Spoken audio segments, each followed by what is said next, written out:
भारत माता की। भारत माता की। महाराष्ट्र के गवर्नर सीपी राधाकृष्णन जी, यहां के लोकप्रिय मुख्यमंत्री श्रीमान एकनाथ शिंदे जी, डिप्टी सीएम देवेंद्र फडणवीस जी, अजित पवार जी,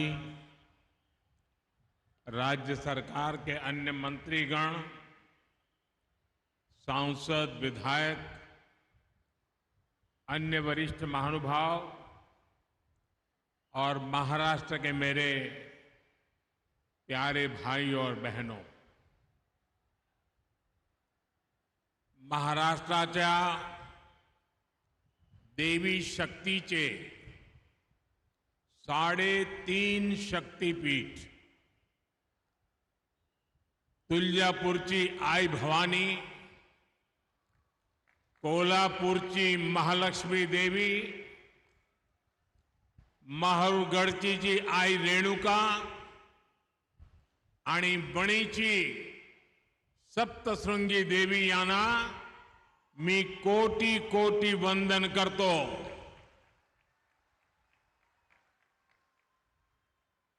मैं ठाणे की धरती पर श्री कोपिनेश्वर के चरणों में प्रणाम करता हूं। मैं छत्रपति शिवाजी महाराज और बाबा साहब आम्बेडकर को भी नमन करता हूं। भाइयों बहनों, आज एक मोठी आनंदाची बातमी घेऊन मी महाराष्ट्रात आलो आहे। केंद्र सरकारने आमच्या मराठी भाषेला अभिजात भाषेच दर्जा दिला आहे। ये केवल मराठी और महाराष्ट्र का ही सम्मान ऐसा नहीं है, ये उस परंपरा का सम्मान है जिसने देश को ज्ञान, दर्शन, अध्यात्म और साहित्य की समृद्ध संस्कृति दी है। मैं इसके लिए देश और दुनिया में मराठी बोलने वाले सभी लोगों को बधाई देता हूं। साथियों, नवरात्रि में मुझे एक के बाद एक अनेक विकास कार्यों के लोकार्पण और शिलान्यास का सौभाग्य भी मिल रहा है। ठाणे पहुंचने से पहले मैं वाशिम में था। वहां देश के 9.5 करोड़ किसानों को किसान सम्मान निधि जारी करने और कई विकास परियोजनाओं के लोकार्पण का अवसर मुझे मिला।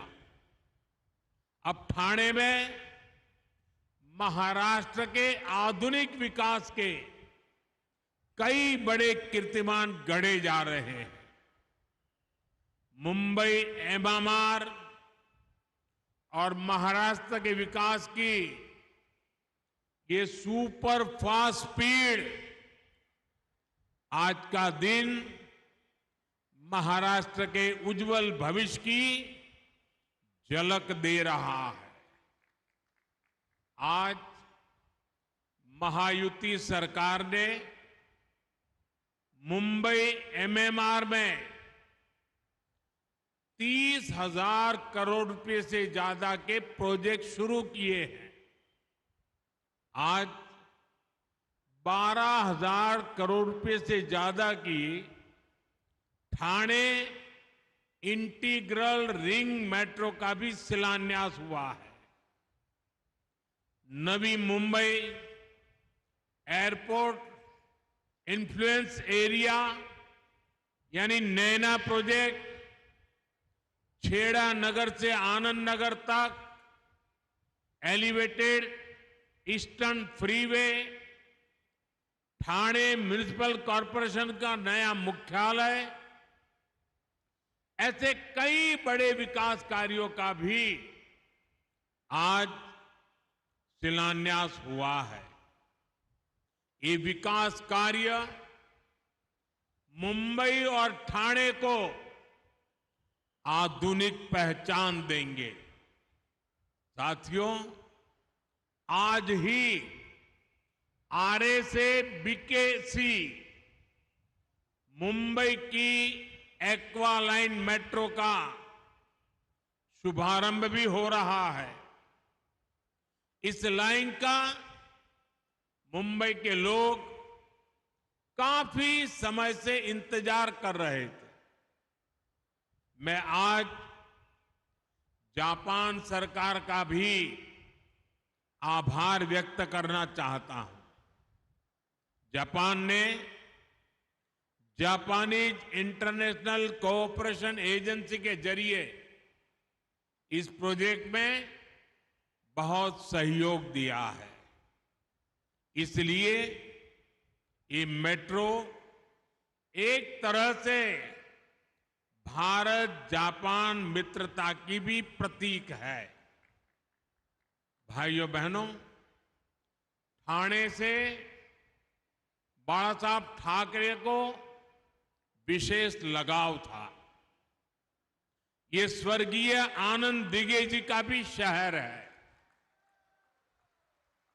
इस शहर ने देश को आनंदीबाई जोशी जैसी देश की पहली महिला डॉक्टर दी थी। आज हम इन विकास कार्यों के जरिए इन महान विभूतियों के संकल्प को भी पूरा कर रहे हैं। मैं इन सभी विकास कार्यों के लिए ठाणे मुंबई के सभी लोगों को, महाराष्ट्र के सभी लोगों को बधाई देता हूं। साथियों, आज हर देशवासी का एक ही लक्ष्य है, विकसित भारत।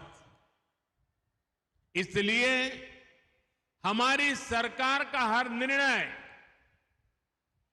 हर संकल्प, हर सपना विकसित भारत के लिए समर्पित है। इस लक्ष्य की प्राप्ति के लिए हमें मुंबई, ठाणे जैसे शहरों को फ्यूचर रेडी बनाना है। लेकिन इसके लिए हमें डबल मेहनत करनी पड़ रही है, क्योंकि हमें विकास भी करना है और कांग्रेस सरकारों के गड्ढों को भी भरना है।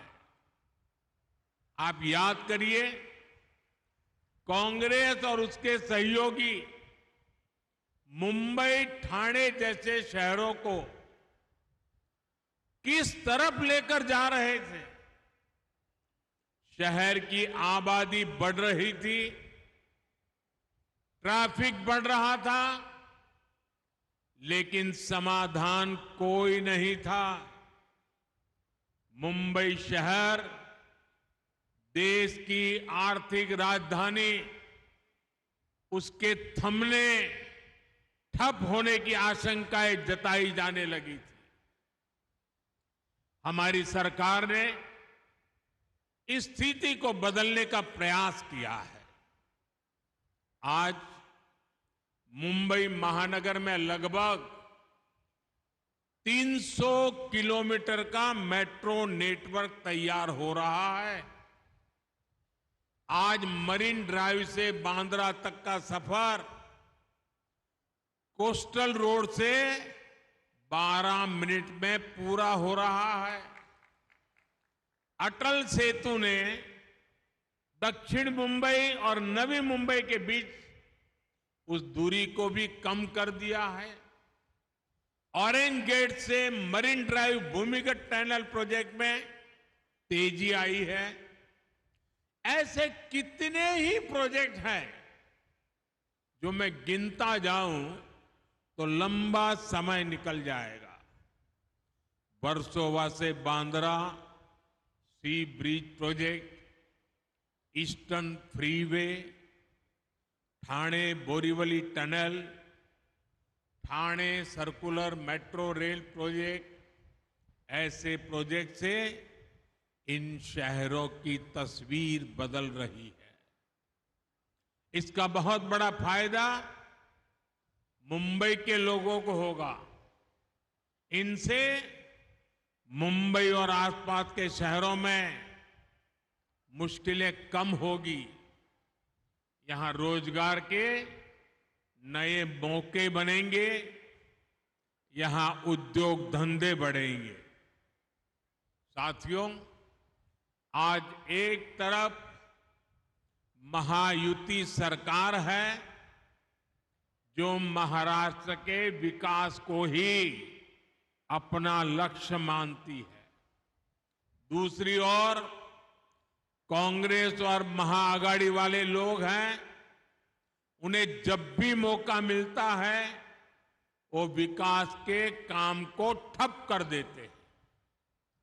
महाआघाड़ी वालों को विकास के कामों को सिर्फ लटकाना, अटकाना और भटकाना ही आता है। मुंबई मेट्रो खुद इसकी सबसे बड़ी गवाह है।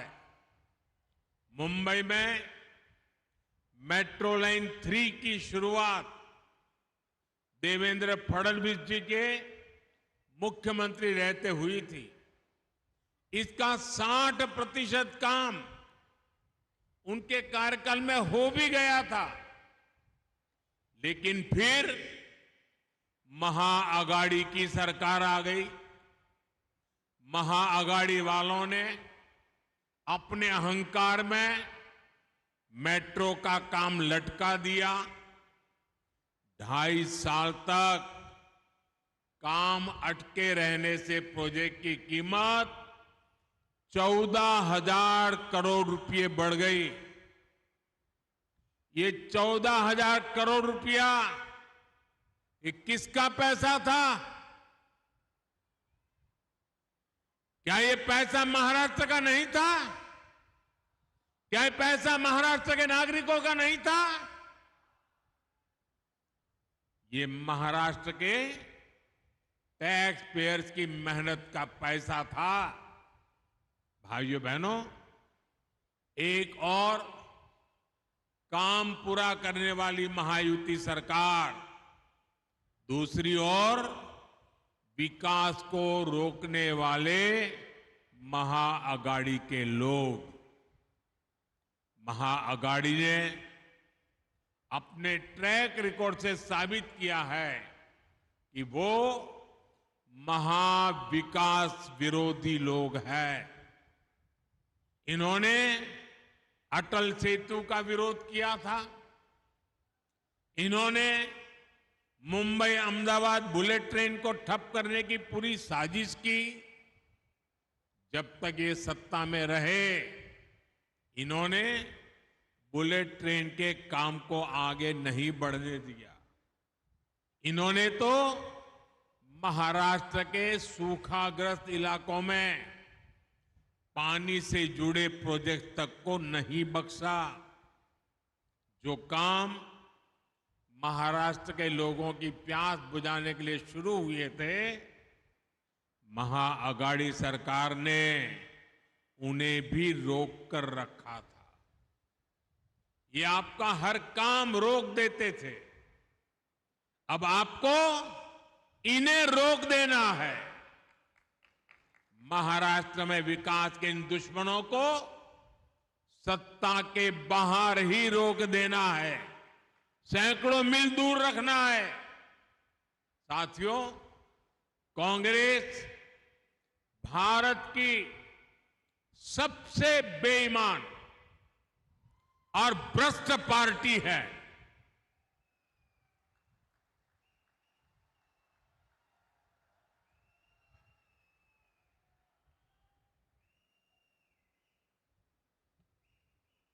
चाहे कोई भी दौर हो, कोई भी राज्य हो, कांग्रेस का चरित्र नहीं बदलता। आप पिछले एक हफ्ते का हाल देख लीजिए। कांग्रेस के एक सीएम का जमीन घोटाले में नाम सामने आया है। उनके एक मंत्री महिलाओं को गालियां दे रहे हैं, उन्हें अपमानित कर रहे हैं। हरियाणा में कांग्रेस नेता ड्रग्स के साथ पकड़े गए हैं। कांग्रेस चुनाव में बड़े बड़े वादे करती है, लेकिन सरकार बनने पर ये जनता के शोषण के नए नए तरीके खोजते हैं। आए दिन नए नए टैक्स लगाकर अपने घोटालों के लिए पैसा जुटाना, यही इनका एजेंडा होता है। हिमाचल में तो कांग्रेस सरकार ने हद ही कर दी है। हिमाचल में कांग्रेस सरकार ने एक नया टैक्स लगाया है, आप कल्पना भी नहीं कर सकते। और इन्होंने क्या नया टैक्स लगाया है? उन्होंने नया टैक्स लगाया है टॉयलेट टैक्स। एक तरफ मोदी कह रहा है टॉयलेट बनाओ, और ये कह रहे हैं हम टॉयलेट पे टैक्स लगाएंगे। यानी कांग्रेस लूट और फरेब का एक पूरा पैकेज है। वो आपकी जमीन लूटेंगे, वो युवाओं को ड्रग्स के दलदल में धकेलेंगे, वो आप पर टैक्स का बोझ ला देंगे और महिलाओं को गालियां देंगे। लूट, झूठ और कुशासन का ये पूरा पैकेज, ये कांग्रेस की पहचान है। और याद रखिए, मैंने तो अभी सिर्फ पिछले कुछ दिनों की तस्वीर आपके सामने रखी है, और वो भी पूरी पूरी नहीं, क्योंकि समय का अभाव रहता है। कांग्रेस वर्षों से यही करते आई है। भाइयों और बहनों, महाराष्ट्र में इन्होंने अभी से अपना रंग दिखाना शुरू कर दिया है। आप देखिए, महायुति सरकार ने महाराष्ट्र की महिलाओं के लिए लाड़की बहन योजना शुरू की। इसमें बहनों को 1,500 रुपया महीना और 3 एलपीजी सिलेंडर मुफ्त मिल रहे हैं।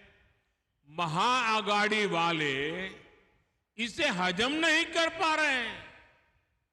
वो इंतजार में है कि उन्हें मौका मिले। महायुति की सरकार को अगर मौका मिला, जो मिलने वाला नहीं है, सबसे पहला काम ये शिंदे जी पर गुस्सा उतारेंगे और शिंदे जी ने जितनी योजनाएं बनाई हैं सब पर ताला लगा देंगे। महाआघाड़ी वाले चाहते हैं कि पैसा बहनों के हाथ में न जाए, लेकिन उनके दलालों की जेब में जाए। इसलिए हमारी माताओं बहनों को कांग्रेस और महाआघाड़ी वालों से जरा ज्यादा ही सावधान रहने की जरूरत है। साथियों, कांग्रेस जब सत्ता में थी तो अक्सर ये सवाल पूछा जाता था कि कांग्रेस को देश के विकास से क्या तकलीफ है।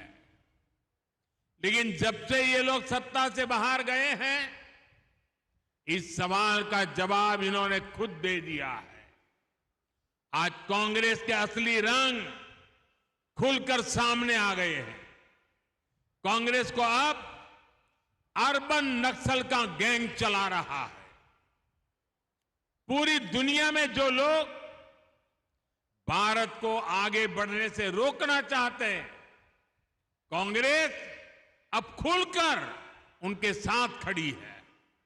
इसलिए अपनी घोर असफलताओं के बावजूद कांग्रेस सरकार बनाने का सपना देख रही है। कांग्रेस जानती है कि उसका वोट बैंक तो एक रहेगा, लेकिन बाकी लोग आसानी से बढ़ जाएंगे, टुकड़े हो जाएंगे। इसलिए कांग्रेस और उसके साथियों का एक ही मिशन है, समाज को बांटो, लोगों को बांटो और सत्ता पर कब्जा करो। इसलिए हमें अतीत से सबक लेना है। हमें हमारी एकता को ही देश की ढाल बनाना है। हमें याद रखना है, अगर हम बटेंगे तो बांटने वाले महफिल सजाएंगे। हमें कांग्रेस और महाअघाड़ी वालों के मंसूबों को कामयाब नहीं होने देना है। साथियों, जहां जहां कांग्रेस के कदम पड़ते जाते हैं, वहां बंटाधार ही होता है। इन्होंने देश को गरीबी के गर्त में धकेला। इन्होंने महाराष्ट्र को तबाह किया, महाराष्ट्र के किसानों को तबाह किया। इन्होंने जिस किसी राज्य में सरकार बनाई उसे भी तबाह किया। यही नहीं, इनकी संगत में आकर दूसरी पार्टियां भी बर्बाद हो जाती है। जो लोग पहले राष्ट्रवाद की बात करते थे, वो अब तुष्टीकरण की राजनीति करने लग गए हैं। आपको भी पता है, हमारी सरकार वक्फ बोर्ड के अवैध कब्जों पर बिल लेकर आई है, लेकिन तुष्टीकरण की राजनीति में कांग्रेस के नए नए चेले वक्फ बोर्ड क्या हमारे बिल का विरोध करने का पाप कर रहे हैं। ये कहते हैं वक्फ के अवैध कब्जों को हटने नहीं देंगे। यहां तक कि कांग्रेस के लोग वीर सावरकर जी के लिए अपशब्द बोलते हैं, उनका अपमान करते हैं। कांग्रेस के चेले तब भी उनके पीछे खड़े रहते हैं। आज कांग्रेस ऐलान कर रही है कि जम्मू कश्मीर में आर्टिकल 370 फिर वापस लागू करेंगे, और कांग्रेस के चेलों की बोलती बंद है। नया वोट बैंक बनाने के लिए विचारधारा का ऐसा पतन, कांग्रेस की ऐसी जी हुजूरी, कांग्रेस का भूत जिसके भी भीतर घुस जाए उसका यही हाल होता है। साथियों, आज देश को, महाराष्ट्र को एक ईमानदार और स्थिर नीतियों वाली सरकार की जरूरत है। ये काम केवल बीजेपी और महायुति सरकार ही कर सकती है, आगे बढ़ा सकती है। ये बीजेपी है जिसने देश में आधुनिक इंफ्रास्ट्रक्चर भी खड़ा किया और सामाजिक इंफ्रास्ट्रक्चर को भी मजबूत बनाया है। हमने हाईवेज, एक्सप्रेसवेज, रोडवेज और एयरपोर्ट्स के विकास का भी रिकॉर्ड बनाया है, और 25 करोड़ गरीबों को गरीबों से बाहर भी निकाला है। अभी हमें देश को और बहुत आगे लेकर जाना है। मुझे विश्वास है महाराष्ट्र का एक एक नागरिक इस संकल्प के साथ खड़ा है, एनडीए के साथ खड़ा है। हम साथ मिलकर महाराष्ट्र के सपनों को पूरा करेंगे।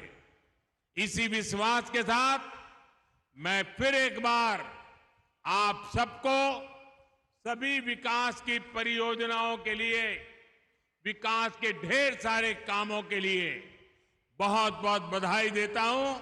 मेरे साथ बोलिए भारत माता की, भारत माता की, भारत माता की। बहुत बहुत धन्यवाद।